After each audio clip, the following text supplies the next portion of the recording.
News 4 has learned new information about yesterday's house explosion in Niagara County that literally lifted neighbors right off their seats. Senior correspondent Rich Newberg is here now with the latest on the investigation. Rich? Well, Don, federal, state, and local investigators are looking for clues to why the house on Military Road exploded in the town of Niagara, and they're not ruling out criminal activity.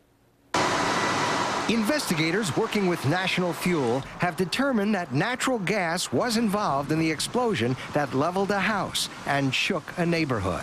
It does appear at this time that this incident was natural gas related. I've learned that fire investigators have removed pieces of pipe and joints from the basement and have more questions than answers right now.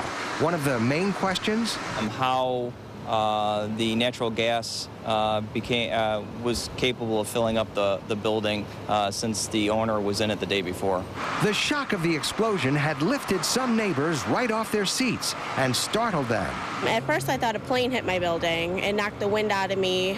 My kids were obviously pretty shaken up. National Fuel conducted leak and pressure tests of the gas lines in the neighborhood, and the results were reassuring. Those tests came back to say that there are no leaks in the area. So what we'd like to do is assure the neighbors and the residents that their neighborhood is safe.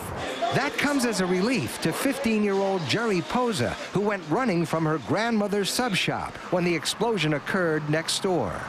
That makes me feel good that no one else is going to blow up, but it makes me scared because I have no idea what happened then. By Monday, we may know more from investigators and whether any criminal activity came into play.